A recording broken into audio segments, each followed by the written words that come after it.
Hey everybody, welcome to the Sam and Max the Devil's Playhouse commentary. I'm Chuck Jordan, the season designer.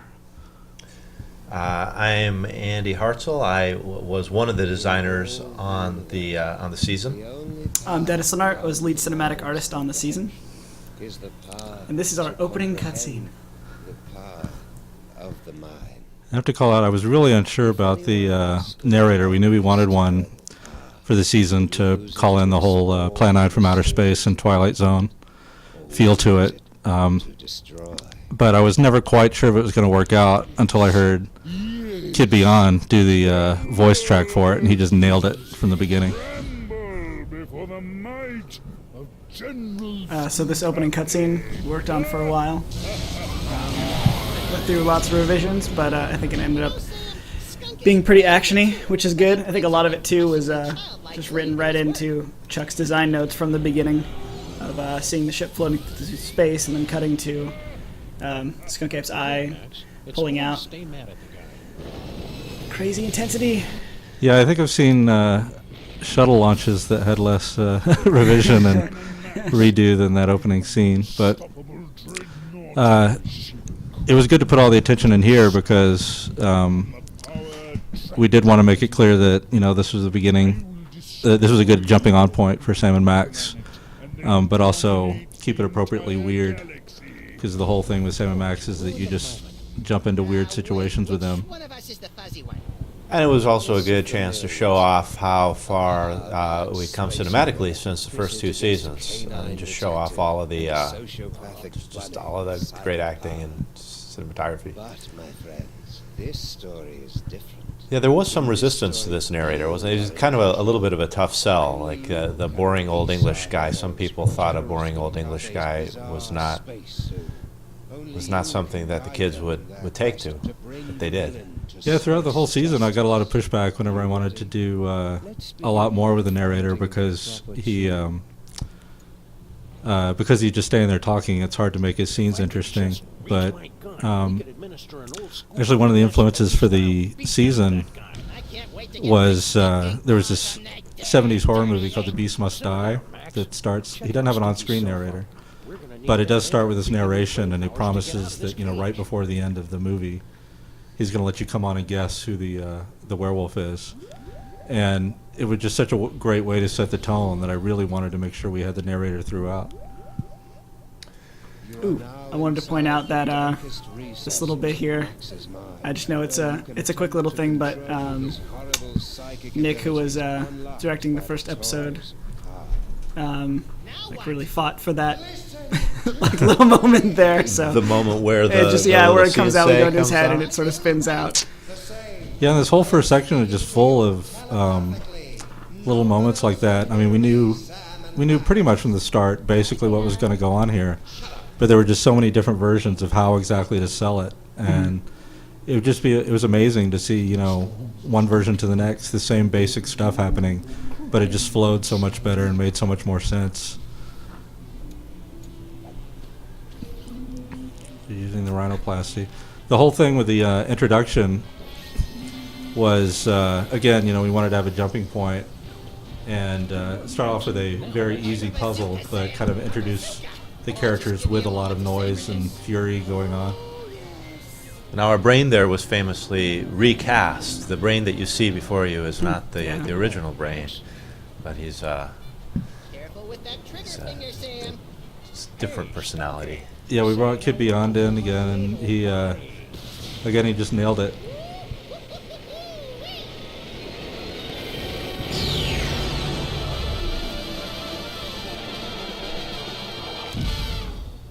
But actually, I did want to point out that, first of all, the opening sequence is just insane. Nick and Jake. I think they did this over a weekend. Yep. Jake kept asking, can we make this bigger? And I said, all I care about is it has Steve Purcell's name in it, and it could just flash up on there.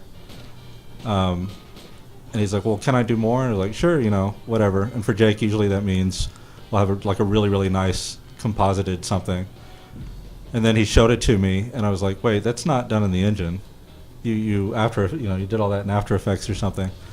But then he showed me all the files to prove that they did all that, and I'm actually a little bit scared because I still don't know how they did all that stuff for that. No, it was crazy. Like, you know, Friday night or whatever, then being like, all right, we're going to do a title sequence this weekend, and then you come in Monday morning, and it's that. And you're like, holy cow. Yeah, amazing. This was fun. Dennis's favorite scene. Yeah. This was really cool because it was right at the beginning of the project, and I think it was one of the first things we started on. And I remember, I think I had an initial idea, and I don't know, it just wasn't that exciting. And then I just brought Chuck in, and we just sat there and started sort of going through the moments and just totally workshopping it. And it was a super fun process. And then I just remember telling Jared, I was like, can you just give me 3 parts where the music goes dun, dun, dun, and I'll put him in front of the eye. And it was fun and cool. Man, that tongue was such a pain in the ass. Yeah. So many times I said, you know what, just cut it. And I'm so glad that they refused to cut it because it's hilarious. It's pretty funny, yeah. And so is this.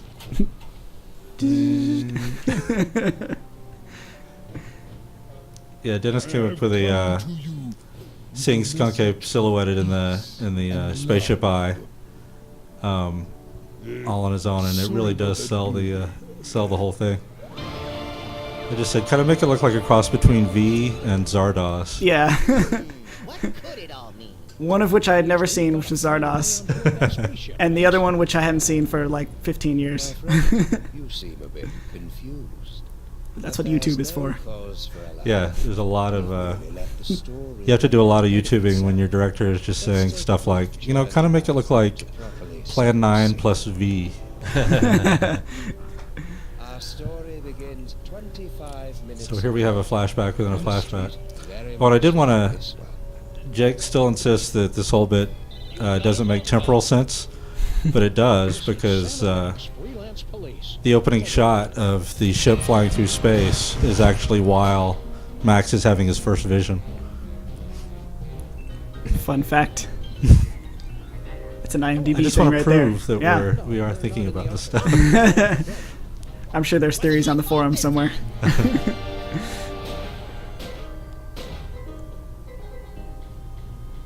One gaping, treacherous crack in the street, and those pansies from City Hall shut down the whole Do you see the block. crack? Do you notice the crack? You're going to use that in a puzzle later.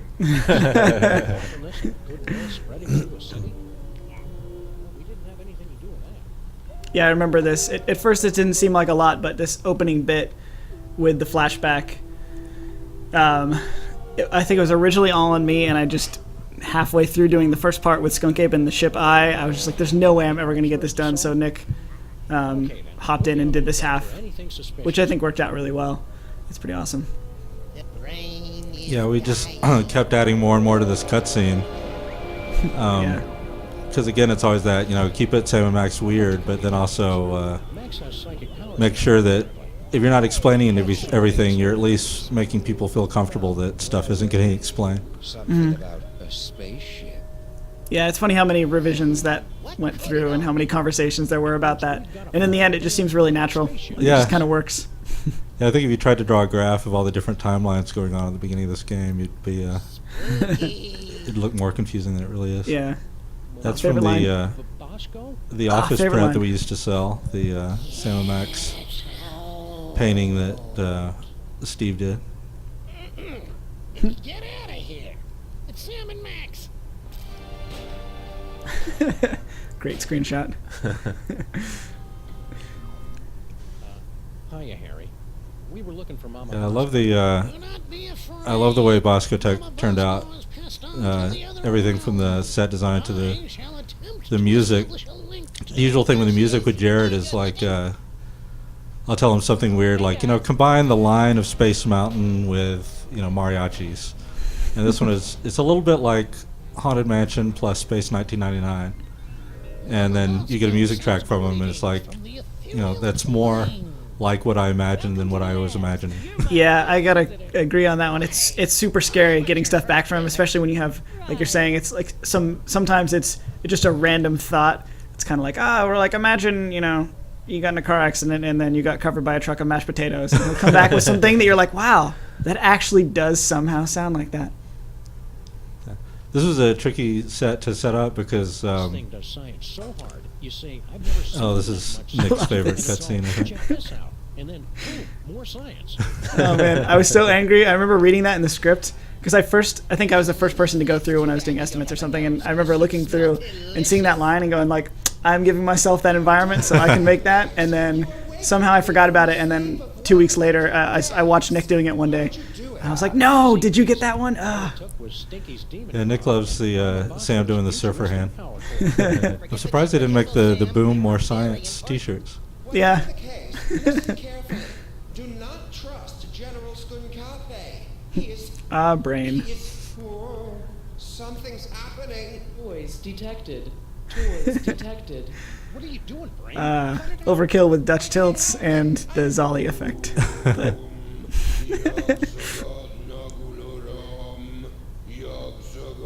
Yeah, this was the first attempt to start bringing the creepy Cthulhu stuff into. Oh, there we go. I mean, what a pleasant surprise. oh man, some of those reads I remember also at first when we because I remember at the beginning there was like, oh, weren't sure who's gonna do Skunk Ape, and then is it pitched down too much? Should we pitch it up? Like all this different stuff. And I remember the first time that we got the lines, and me and Eric and Nick and a couple of people were sitting in when we got the first audio drop, and we were just going through all the wave files individually, listening to them, and we're just crying. We're like, this is so good. I think the one thing that didn't change from the first version of the storyline, I mean the season-wide storyline went through a lot of changes. I think Skunkape is the only thing that didn't really change because I kind of knew I wanted Roger Jackson doing the voice of a giant space gorilla from the beginning. Yeah, there were originally a lot more villains, and he kind of assumed the main villain role for the season. Remove inventory. Where do you keep your personal items? It's none of your damn business, computer. I love the creepy howl feel that they gave to this. Yeah, Sam, that was pretty why is the awesome. floor so It's like just the right. I mean, you can instantly tell what it is, but it's not like an overwhelming Refrain from reference. Screaming or crying out.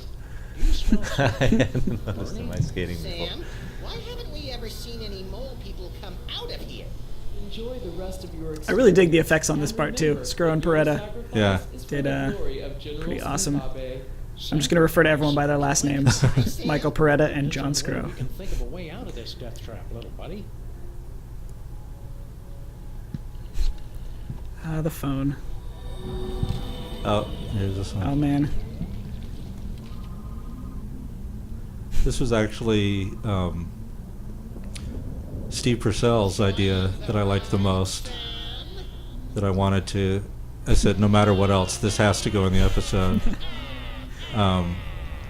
Where originally this had a lot more of going into an alternate dimension, and Steve, just to give an idea of what it's like talking to Steve Purcell, he said alternate dimension, and you mean like you go there and there's a bunch of skeletons holding scythes and their heads are on fire?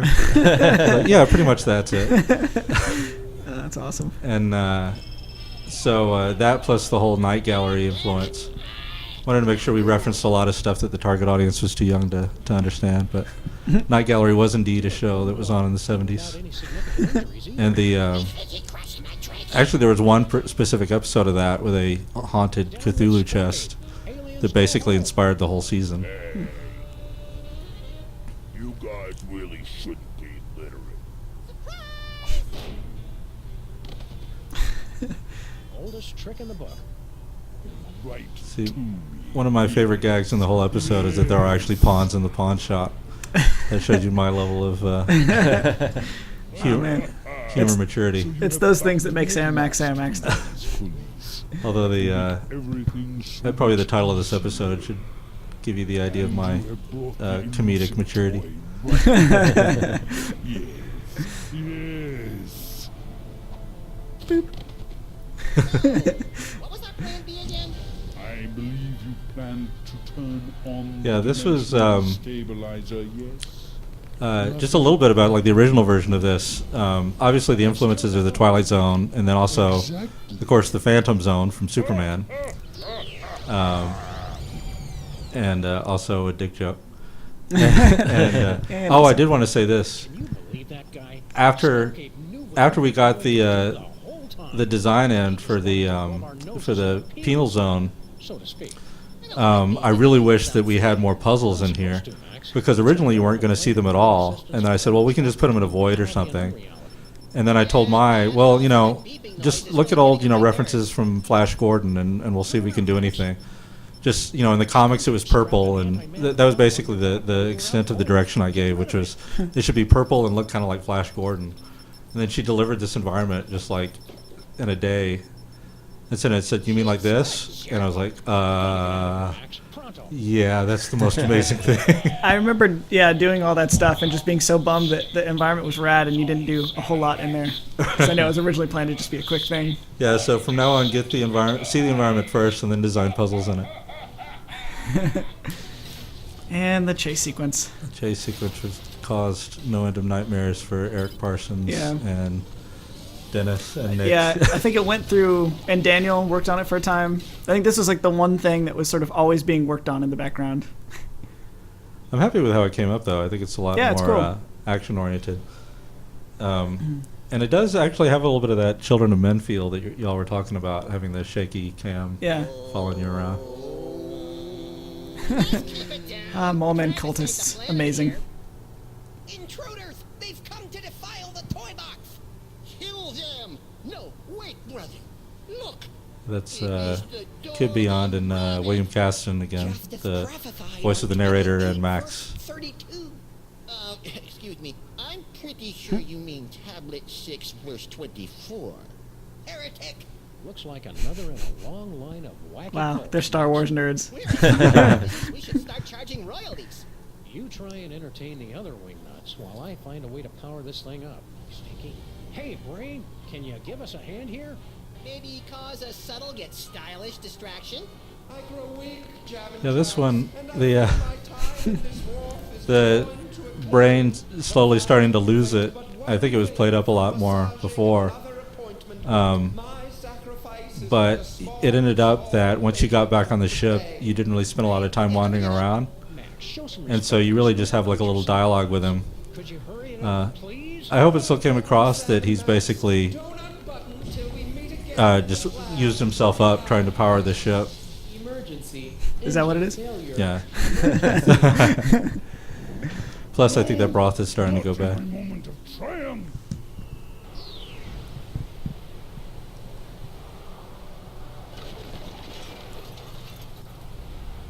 And here's where Skunk Ape gets sucked out of his spaceship through several layers of rock into a cavern underneath the street. Well played. All cleverly off-screen. Yeah. I am too strong, and you have only seconds before. Wait, it can't be. The devil's toy box? Devil's toy box. That's right. It's interesting how much of this I haven't seen. So that's where the devil's toy box. Yeah, yeah. Now I I get always it. wondered why. Soon your bothersome dimensional I still can't tell if it was clear that it was Skunk Ape getting sucked through the rock and everything. Or I'm sorry, it was Skunk Ape's ship landing on Sybil's that broke open the hole Something quick, Sam. in the apartment to reveal the toy box in the first place. I did not We know need that one either. more flashback to make that. That was the whole problem with this episode, is there's not enough weird time flashbacks. And that scares me, and I have nightmares about it. Nick struggled with that one for a while. Yeah. The reference there was my favorite bit from the Hellboy movies is when they show him and you get a little bit of glimpse of him with the flaming crown over his head that shows that he is, destined to take over hell. So we wanted to have the ominous foreshadowing of that Max is going to be the one to destroy the universe later on. Cool. And also the whole, his brain is going to catch fire and explode.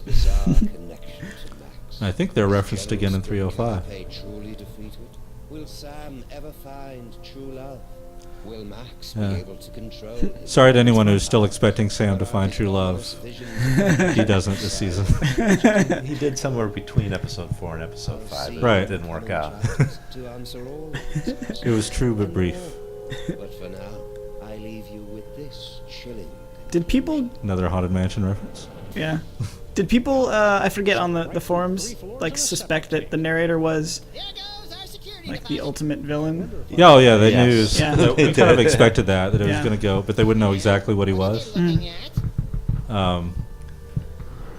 But yeah, I mean, because we did it with the first 2 seasons, as soon as we started this one, people are going to be looking for the who the main villain was.